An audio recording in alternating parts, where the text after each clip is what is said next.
मंगलवार ਨੂੰ Mississauga high school च छुरेबाजी ਦੀ ਵਾਪਰੀ ਘਟਨਾ च दो विद्यार्थी ਜ਼ਖਮੀ हो गए। ਦੋਵੇਂ ਵਿਦਿਆਰਥੀਆਂ ਨੂੰ ਇਲਾਜ ਲਈ ਹਸਪਤਾਲ ਲਿਜਾਇਆ ਗਿਆ। छुरेबाजी ਦੀ ਰਿਪੋਰਟ ਦੇ ਕੇ ਪੀਲ ਪੁਲਿਸ ਨੂੰ ਦੁਪਹਿਰੇ 12:30 ਤੋਂ ਪਹਿਲਾਂ ਮੈਬਿਸ ਰੋਡ ਤੇ ਸੇਂਟ ਮਾਰਸੇਲੀਨੀਅਸ ਸੈਕੰਡਰੀ ਸਕੂਲ ਸੱਦਿਆ ਗਿਆ। ਪੁਲਿਸ ਅਧਿਕਾਰੀਆਂ ਨੂੰ ਸਕੂਲ ਦੀ ਪ੍ਰਾਪਤੀ ਉੱਤੇ ਇੱਕ ਵਿਦਿਆਰਥੀ ਜ਼ਖਮੀ ਹਾਲਾਤ 'ਚ ਮਿਲਿਆ। ਉਸ ਨੂੰ ਹਸਪਤਾਲ ਲਿਜਾਇਆ ਗਿਆ। ਉਸ ਦੀ ਹਾਲਤ ਖਤਰੇ ਤੋਂ ਬਾਹਰ ਦੱਸੀ ਜਾਂਦੀ ਹੈ। दूजे विद्यार्थी ने फर्स्ट रिस्पोंडेंस तक आप ही पहुंच की तो उसका भी इलाज करवाया गया। यह घटना स्कूल के नेड़े स्थित खेतों च वापरी है तो इस मामले च शामिल सारे ही विद्यार्थी 18 साल तो घट उम्र के सन। पुलिस ने दस्सिया कि मशकूक नूं ओह जानते सन। मामले की जांच की जा रही है। Responded to the school located at Mavis and Courtney Park Drive in the city of Mississauga, specifically to the school property of St. Marcelina's Secondary School in regards to reports of a stabbing. Our officers were on scene in a matter of minutes and located a youth victim suffering from injuries consistent from either a knife or some form of edged weapon. Peel paramedics attended to that patient, and that patient has been transported to a local hospital in non-life-threatening condition. While officers and other first responders were on scene, a second victim did approach them, indicating that they too were injured in this disturbance. That patient has also been assessed by Peel paramedics and also transported to a local hospital in non-life-threatening condition.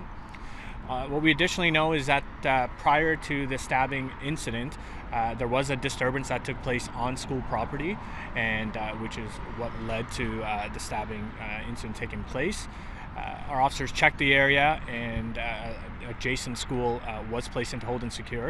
Our officers checked the area, and the suspect did flee prior to the arrival of police. However, I do want to share that the suspect's identity is known to police, and at this time investigators from our Criminal Investigation Bureau are taking carriage of this investigation and are making attempts to locate the suspect. And we encourage that suspect, speak to legal counsel, speak to a parent or guardian, and make arrangements to turn yourselves in and give us your side of the story as to what took place here.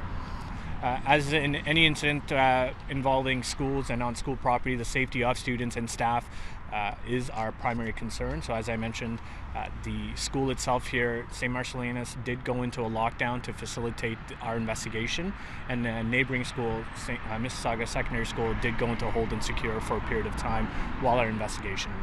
We can say that it was a disturbance. Whether or not it was a fight or an argument is still being determined and still being investigated by our officers, but I assure you that is they will determine that. There are numerous surveillance cameras not only on this property but on adjacent buildings and schools, so we will review all of that evidence and get a accurate picture of what happened. So the suspect is known to police based on information that our investigators received when they first arrived on scene.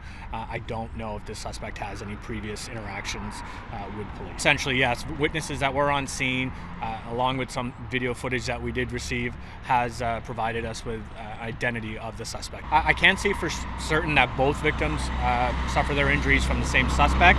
I can certainly say for one, whether or not that second victim's injury was either during the disturbance itself, the initial disturbance, or subsequent injury from stabbing is yet. So the lockdown at St. Marcelina's as well as the hold and secure at Mississauga Secondary have both been lifted. Activities have resumed as normal as possible, I guess, at this point at both facilities.